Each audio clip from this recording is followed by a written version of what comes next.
अस्सलामुअलैकुम। Welcome to smart world पीके। मेरा नाम है शाहिद गफूर और आज है हमारी एडोब इलस्ट्रेटर की क्लास नंबर 5 जिसका टाइटल है डायरेक्ट सिलेक्शन टूल। जी हाँ, आज की क्लास में हम डिस्कस करेंगे डायरेक्ट सिलेक्शन टूल को। जैसा कि हमने पिछली क्लास में डिस्कस कर लिया था सिलेक्शन टूल को, और आज की क्लास में हम डिस्कस करेंगे डायरेक्ट सिलेक्शन टूल को। मैं यहाँ पर अपने इस सॉफ्टवेयर को ओपन कर लेता हूँ। जैसे ही ये मेरा सॉफ्टवेयर ओपन होगा, मैं यहाँ पर कोई भी एक डॉक्यूमेंट चूज कर लूंगा। तो ये देखें, ये सॉफ्टवेयर मेरे सामने ओपन हो चुका है और मैं अपने इस सॉफ्टवेयर के मेन इंटरफेस पर आ चुका हूँ। सिलेक्शन टूल और डायरेक्ट सिलेक्शन टूल में फर्क ये है कि अगर कोई आप सिलेक्शन बनाते हैं सिलेक्शन टूल की मदद से तो आपकी जो सारी शेप है वो सिलेक्ट हो जाती है, लेकिन अगर आप डायरेक्ट सिलेक्शन टूल को इस्तेमाल करते हैं तो इसकी मदद से किसी भी शेप के एक या एक से ज्यादा एंकर पॉइंट्स को आप सिलेक्ट कर सकते हैं। ठीक है, मैं यहाँ पर एक लाइन सेगमेंट ड्रॉ कर लेता हूँ। ये देखें, यहाँ पर ये लाइन सेगमेंट का मेरे पास एक टूल मौजूद है। यहाँ से मैं एक लाइन सेगमेंट ड्रॉ कर लेता हूँ।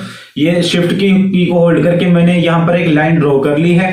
यहाँ पर आप देख सकते हैं कि ये वाले जो स्क्वायर्स हैं, ये ब्लूइश कलर के जो स्क्वायर्स हैं, इन स्क्वायर्स को हम नाम देते हैं एंकर पॉइंट्स का। कोई भी लाइन है इन डॉट्स की वजह से ही मिलकर बनती है।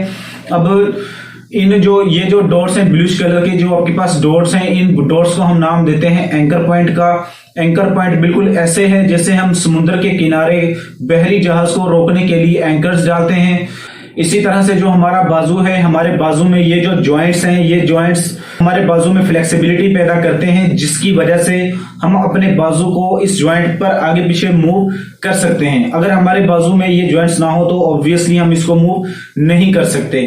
तो बेसिकली इन एंकर पॉइंट्स का मकसद ये है कि आप इनकी मदद से अपनी शेप्स को पकड़कर बआसानी जहां चाहें जैसे चाहें मूव कर सकते हैं। एडोब इलस्ट्रेटर में इन जॉइंट्स को नाम दिया जाता है एंकर पॉइंट्स का। डायरेक्ट सिलेक्शन टूल की मदद से हम किसी भी शेप के एंकर पॉइंट को सिलेक्ट करके जहां चाहे उसको मूव कर सकते हैं। यहाँ पर ये देखें, डायरेक्ट सिलेक्शन टूल यहाँ पर आपके पास मौजूद है और इसका जो शॉर्टकट है वो है ए। अगर आप अपने कीबोर्ड से ए प्रेस करते हैं तब भी आपका ये जो टूल है ऑन हो जाता है। अब मैं यहाँ से इस तरह से ड्रैग करके अपनी इस शेप के इस एंकर पॉइंट को सिलेक्ट कर लेता हूँ। और अब देखें, यहाँ पर मैं अपने इस शेप के एंकर पॉइंट को जहां चाहूं मूव कर सकता हूं और मैं इस शेप को छोटा बड़ा भी कर सकता हूं। यहां से अब मैं इस शेप को डिलीट कर देता हूं। सिलेक्शन टूल की मदद से सिलेक्ट करके यहां से मैंने इसको डिलीट कर दिया। बिल्कुल जैसे आप सिलेक्शन टूल की मदद से अपने ऑब्जेक्ट्स को मूव कर सकते हैं, सिलेक्ट कर सकते हैं और अपने ऑब्जेक्ट्स की कॉपी बना सकते हैं, बिल्कुल इसी तरह से हम डायरेक्ट सिलेक्शन टूल की मदद से भी अपने ऑब्जेक्ट्स को मूव कर सकते हैं, उनकी कॉपी बना सकते हैं और उनको सिलेक्ट कर सकते हैं। यहां पर मैं एक स्क्वायर बना लेता हूं। ये देखें, यहां से अब मैं अपने इस टूल को ऑन कर लेता हूं। अब इस टूल की मदद से मैंने इस तरह से माउस को ड्रैग किया और अब देख सकते हैं कि जो हमारी शेप है ये सिलेक्ट हो चुकी है। बिल्कुल इसी तरह से जिस तरह से हम सिलेक्ट कर सकते हैं सिलेक्शन टूल की मदद से, इसी तरह से हम सिलेक्ट कर सकते हैं डायरेक्ट सिलेक्शन टूल की मदद से। लेकिन इन दोनों की सिलेक्शन में फर्क है। इन दोनों की सिलेक्शन में फर्क यह है कि अगर आप सिलेक्शन टूल की मदद से अपनी शेप को सिलेक्ट करते हैं तो आपकी शेप के गिर्द आपका जो ऑब्जेक्ट है उसके गिर्द एक बाउंडिंग बॉक्स बन जाता है। लेकिन अगर आप डायरेक्ट सिलेक्शन टूल की मदद से किसी भी शेप को सिलेक्ट करें तो उस शेप के गिर्द बाउंडिंग बॉक्स नहीं बनता। इसके अलावा आप अपनी शेप को इसकी मदद से आगे पीछे भी मूव कर सकते हैं, जैसे हम सिलेक्शन टूल की मदद से मूव कर सकते हैं। और जिस तरह से हम सिलेक्शन टूल की मदद से अपने ऑब्जेक्ट्स को कॉपी कर सकते हैं, बिल्कुल इसी तरह से डायरेक्ट सिलेक्शन टूल की मदद से भी हम अपने ऑब्जेक्ट्स की कॉपी बना सकते हैं। इनकी कॉपी बनाने के लिए सबसे पहले आपने अपने ऑब्जेक्ट्स को सिलेक्ट करना है। ऑब्जेक्ट को सिलेक्ट करने के बाद अपने कीबोर्ड से आल्ट की की को होल्ड करके जहां चाहे आप उसकी कॉपी बना सकते हैं। तो ये कुछ बेसिक से काम है जो सिलेक्शन टूल की तरह डायरेक्ट सिलेक्शन टूल काम कर रहा होता है। अब मैं इन शेप्स को सिलेक्शन टूल की मदद से सिलेक्ट करके डिलीट कर देता हूं। अब जिस तरह से मैंने आपको पहले बताया कि जो सिलेक्शन टूल है ये आपकी तमाम शेप को सिलेक्ट कर लेता है, तमाम एंकर पॉइंट्स को सिलेक्ट कर लेता है। अगर हम इस्तेमाल कर रहे हो डायरेक्ट सिलेक्शन टूल को तो हम इसकी मदद से अपनी किसी भी शेप या ऑब्जेक्ट के सिर्फ एक एंकर पॉइंट को या एक से ज्यादा एंकर पॉइंट को सिलेक्ट कर सकते हैं। और इस तरह से हम इन एंकर पॉइंट्स को सिलेक्ट करके उनकी पोजीशन को भी चेंज कर सकते हैं। जैसा कि मैंने आपको पहले बताया कि जो सिलेक्शन टूल है इसकी मदद से जो हमारी शेप है मुकम्मल तौर पर सिलेक्ट हो जाती है। लेकिन अगर आप किसी शेप या ऑब्जेक्ट के किसी एक या एक से ज्यादा एंकर पॉइंट को सिलेक्ट करना चाहें तो उसके लिए हमें इस्तेमाल करना पड़ता है डायरेक्ट सिलेक्शन टूल को। इस डायरेक्ट सिलेक्शन टूल की मदद से हम किसी भी ऑब्जेक्ट या किसी भी शेप के एक या एक से ज्यादा एंकर पॉइंट्स को एक टाइम में सिलेक्ट कर सकते हैं और उनकी जिस तरह से पोजीशन चाहे हम उनकी पोजीशन भी चेंज कर सकते हैं। क्योंकि जो अलग-अलग एंकर पॉइंट्स हैं आप उनको सिलेक्शन टूल की मदद से सिलेक्ट नहीं कर सकते। अलग-अलग एंकर पॉइंट्स को सिलेक्ट करने के लिए हमें इस्तेमाल करना पड़ता है डायरेक्ट सिलेक्शन टूल को। मिसाल के तौर पे यहां पर मैं एक स्क्वायर ले लेता हूं और सिलेक्शन टूल की मदद से इसको सिलेक्ट करके इसकी मैं एक यहां पर कॉपी जनरेट कर लेता हूं।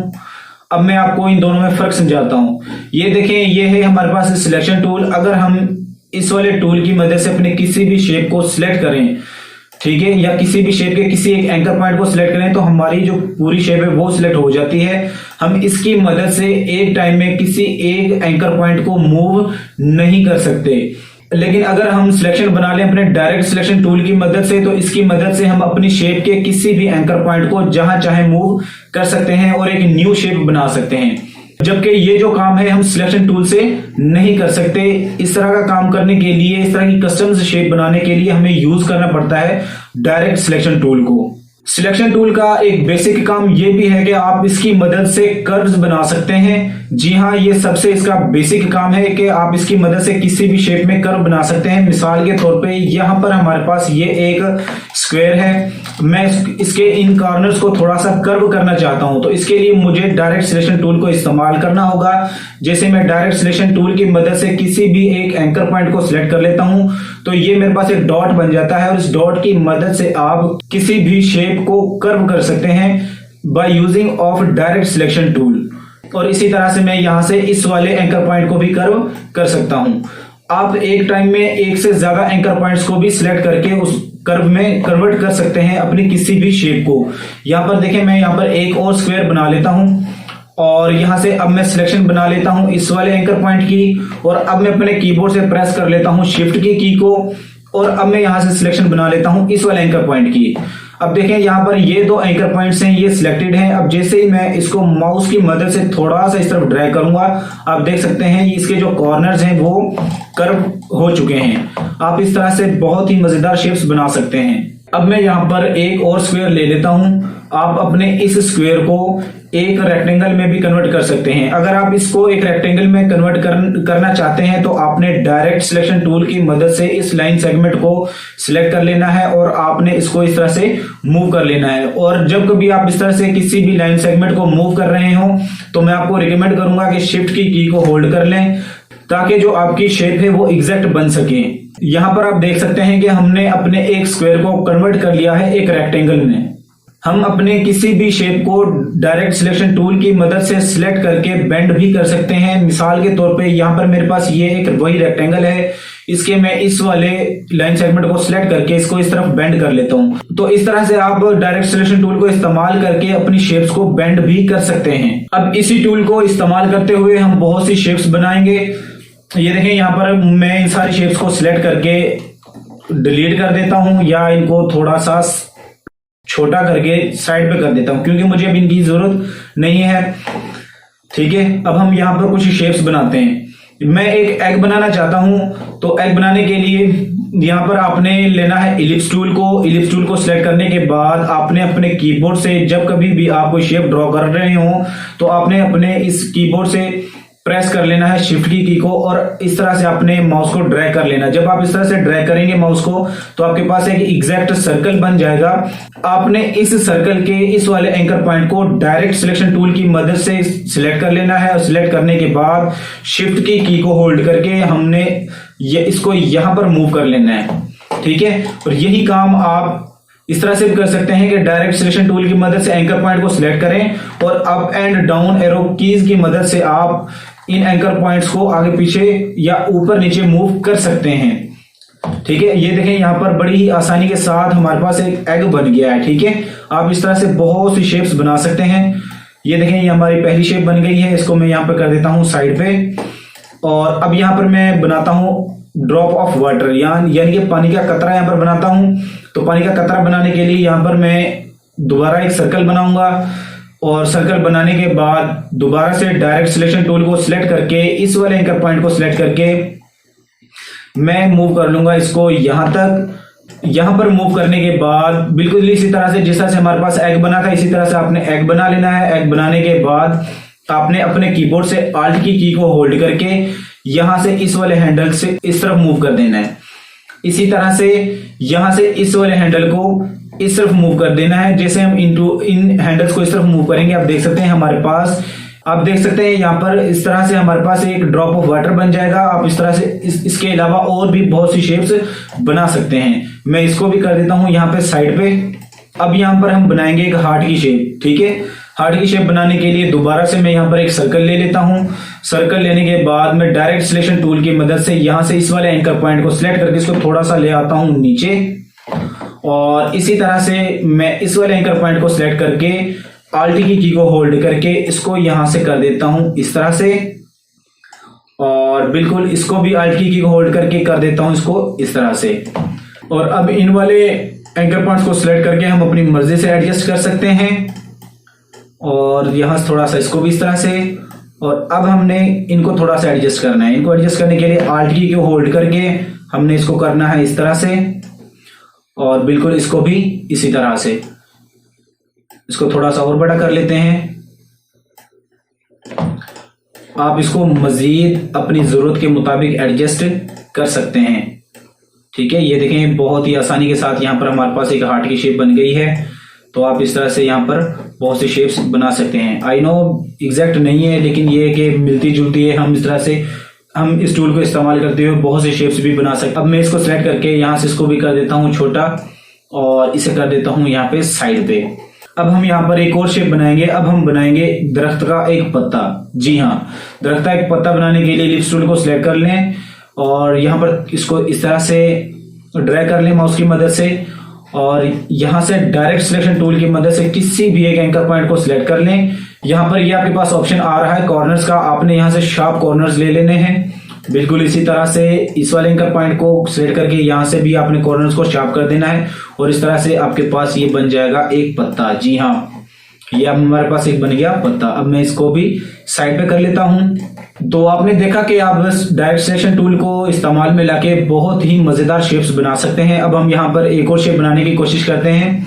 यहाँ पर मैं बनाता हूँ एक मैंगो बनाने के लिए लिफ्ट टूल और उसके बाद मैंने इस तरह से ड्रैग किया और डायरेक्ट सिलेक्शन टूल की मदद से इसको मैंने थोड़ा सा इस तरफ कर्व कर दिया और इसको थोड़ा सा हम कर लेते हैं बड़ा इस तरफ से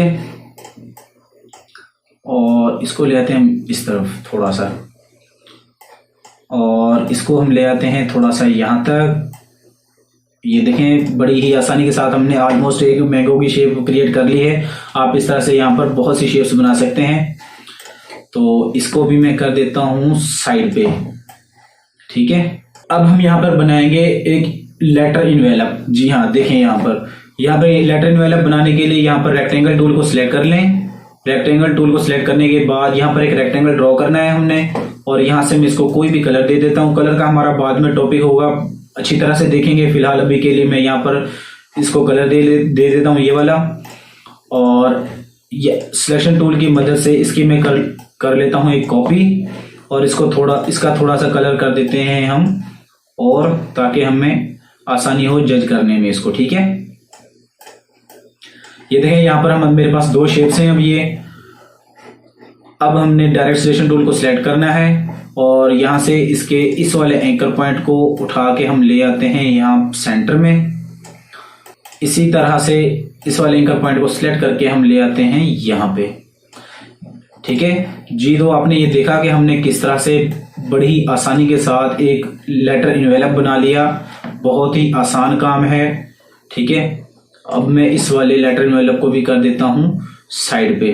अब मैं एक बनाने लगा हूँ दरवाजा। जी हाँ, एक डोर बनाने लगा हूँ। बहुत ही आसान है। जस्ट आपने यहाँ से एक रेक्टेंगल ड्रॉ कर लेना है।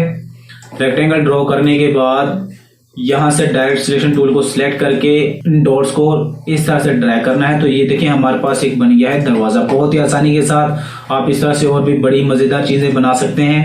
अब हम यहाँ पर बनाएंगे एक ट्री। जी हाँ, ट्री बनाना बहुत आसान है, इसमें बहुत ही आसान है। जस्ट यहाँ से हमने एक रेक्टेंगल सिलेक्ट करना है, यहाँ से रेक्टेंगल टूल को सिलेक्ट कर लें और यहाँ से कोई भी कलर दे देते हैं हम। मिसाल के तौर पे मैं कलर दे देता हूँ ये वाला, ऑलमोस्ट ये वाला कलर दे देता हूँ। उसके बाद यहाँ पर एक रेक्टेंगल सिलेक्ट बना लिया मैंने। रेक्टेंगल बनाने के बाद डायरेक्ट सिलेक्शन टूल की मदद से एक एंकर पॉइंट को हमने सिलेक्ट करना है। आप डायरेक्ट सिलेक्शन टूल की मदद से किसी भी शेप के एंकर पॉइंट्स को डिलीट भी कर सकते हैं। बिल्कुल इसी तरह से यहाँ पर मैं इस एंकर पॉइंट को डिलीट करने लगा हूँ। इसको डिलीट करने के लिए सबसे पहले मैंने इसको करना है सिलेक्ट करने के बाद अपने कीबोर्ड से प्रेस करने डिलीट। जैसे डिलीट का बटन प्रेस किया तो ये हमारे पास जो एंकर पॉइंट था यहाँ से डिलीट हो चुका है। अब मैं इसको थोड़ा सा कर लेता हूँ रोटेट इस तरह से, और इसकी यहाँ पर मैं कर लेता हूँ कॉपी जनरेट। इसको कर लेता हूँ अब मैं छोटा, ठीक है। और छोटा करने के बाद इसे मैं ले आता हूँ यहाँ पे और इसे कर देता हूँ थोड़ा सा रोटेट,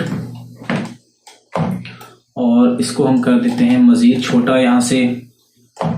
और ये देखें यहाँ पर इसको मैंने एडजस्ट कर दिया यहाँ पे। इसी तरह से इसकी मैं एक और कॉपी जनरेट कर लेता हूँ और इसको मैं रखना चाहता हूँ यहाँ पे। इसको हम रख लेंगे यहाँ पर इस तरह से। इसका थोड़ा सा साइज बड़ा कर देते हैं और इसको इस तरफ से एडजस्ट कर लें, ठीक है। ये देखें यहाँ पर हमने एक ट्री भी ड्रॉ कर लिया है बहुत ही आसानी के साथ। अब आपने यहाँ से ले लेना है इलिप्स टूल को, और इलिप्स टूल की मदद से यहाँ पर हमने बनाना है एक सर्कल बनाने के लिए ये देखें इस तरह से शिफ्ट की मदद से मैंने होल्ड करके एक सर्कल बना लिया, और इसको मैं कलर दे देता हूँ ग्रीन। ये देखें जो हमारी जो पहली वाली शेप थी वो इस ग्रीन सर्कल के नीचे है, यानी कि ये सर्कल जो हमारा है ऊपर आ चुका है, तो उसको हमने लेके जाना है पीछे।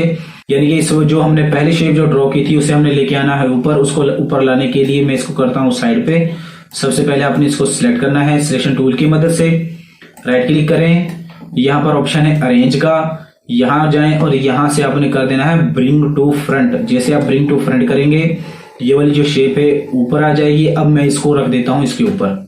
ये देखें यहाँ पर हमने एक ट्री ड्रॉ कर लिया। आप इस तरह से और भी बहुत सी चीजें बना सकते हैं। अब मैं इसको कर देता हूँ यहाँ से छोटा और इसको भी कर देता हूँ साइड पे, ठीक है जी। तो आपने ये देखा कि बहुत ही इंटरेस्टिंग काम है। आप डायरेक्ट सिलेक्शन टूल को इस्तेमाल करते हुए बहुत ही मजेदार शेप्स बना सकते हैं। बिल्कुल इसी तरह से एक और शेप हम बनाने लगे हैं। अब हम यहाँ पर बनाएंगे एक बोतल। तो ये देखें बोतल बनाने के लिए यहाँ पर मैं रेक्टेंगल टूल की मदद से एक रेक्टेंगल ड्रा कर लेता हूँ, और इसमें मैं ऑलमोस्ट कलर ये वाला कलर कर देता हूँ। डायरेक्ट सिलेक्शन टूल की मदद से इस लाइन सेगमेंट को सिलेक्ट करके इसको मैं कर देता हूँ यहाँ से कंप्लीटली तौर पे कर्व, और उसके बाद इसी तरह से ये नीचे वाले जो लाइन सेगमेंट है इसको भी मैं सिलेक्ट करके थोड़ा सा कर्व कर देता हूँ बिल्कुल इस तरह से। उसके बाद यहाँ पर हमने एक और रेक्टेंगल ड्रॉ करना है बिल्कुल इस तरह से, और इसको मैं थोड़ा सा ले जाता हूँ ऊपर ये यहाँ पर। और ये देखें यहाँ पर हमारे पास ऑलमोस्ट बोतल बन चुकी है, लेकिन अब इसको हमने मजीद मॉडिफाई करना है। इसको मजीद मॉडिफाई करने के लिए मैं इसमें काम ये करूँगा कि एक इसमें रेक्टेंगल और ऐड करूँगा यहाँ से यहाँ तक। इसका थोड़ा सा जो कलर है वो मैं लाइट सा कर देता हूँ ताकि इनमें डिफरेंस नजर आता रहे। ये देखें। उसके बाद आप इसको मजीद मॉडिफाई कर सकते हैं। इसको मजीद मॉडिफाई करने के लिए मैं इसकी एक कॉपी जनरेट कर लेता हूँ यहाँ पर एक लाइन लगाने के लिए। इसको मैं कर देता हूँ छोटा मजीद, और इसको मैं ले आता हूँ यहाँ पे। इसको थोड़ा सा जूम इन कर लेते हैं। इसको यहाँ से मैं कर देता हूँ मजीद छोटा, और इसको भी मजीद यहाँ से छोटा कर देता हूँ यहाँ तक, और इसको भी थोड़ा सा छोटा कर देता हूँ, ठीक है। ये देखें यहाँ पर भी हमारे पास एक लाइन लग चुकी है। अब हमने इसका बनाना है ढक्कन, यानी कि इसका कैप बनाना है। कैप बनाने के लिए दोबारा से हमने एक रेक्टेंगल लेनी है, या रेक्टेंगल आप दोबारा से ना लेना चाहें तो सिंपली यहाँ से किसी भी एक रेक्टेंगल शेप की कॉपी ले लें, और उसको हमने रखना है यहाँ पे। उसके बाद इसको थोड़ा सा हमने कर लेना है रीसाइज। ये यहाँ तक मैं इसको कर देता हूँ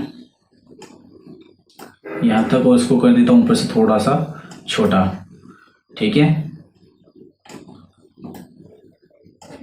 और अब इसका प्रॉपर तरीके से ढक्कन बनाने के लिए हमने इसके जो एजेस हैं, इसके जो कॉर्नर्स हैं उनको हमने राउंड करना है। राउंड करने के लिए मैंने अभी आपको बताया था कि आप डायरेक्ट सिलेक्शन टूल को इस्तेमाल करेंगे। अगर आप इस पूरी शेप को चारों तरफ से राउंड करना चाहते हैं तो यहाँ से सिलेक्शन टूल की मदद से भी कर सकते हैं। यहाँ से सिलेक्शन टूल की मदद से शेप को सिलेक्ट किया और इन वाले कॉर्नर्स को पकड़ के थोड़ा सा इस तरह से यहां तक कर लिया। ठीक है, तो अब आप देख सकते हैं यहाँ पर ये बोतल बन चुकी है। इसको मैं एक बार कर लेता हूँ सेंट्रल अलाइन और इसको मैं कर देता हूँ छोटा जी। तो ये देखें यहाँ पर हमारे पास एक बोतल बन चुकी है। ठीक है, तो ये थी आज की वीडियो जिसमें हमने डिस्कस किया डायरेक्ट सिलेक्शन टूल को और थोड़ा सा डिस्कस किया हमने सिलेक्शन टूल को कि इन दोनों में फर्क क्या है।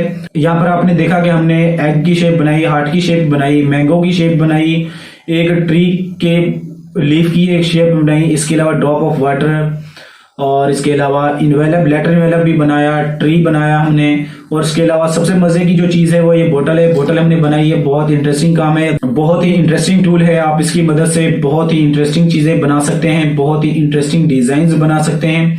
तो आज की क्लास में इतना ही। आई होप आपको ये क्लास पसंद आई होगी। अगर आपको ये क्लास पसंद आई हो तो लाजमन लाइक करें, कमेंट करें, शेयर करें और अगर अभी तक आपने मेरे चैनल को सब्सक्राइब नहीं किया तो सब्सक्राइब कर लें, साथ में बने हुए बेल आइकन को भी प्रेस कर दें ताकि जो लेटेस्ट वीडियोस हों उनकी नोटिफिकेशन आपको बर वक्त मिलती रहे। तो दुआओं में याद रखिएगा। नेक्स्ट वीडियो में मिलते हैं एडोब इलस्ट्रेटर के किसी नए इंटरेस्टिंग टूल के साथ। अल्लाह हाफिज।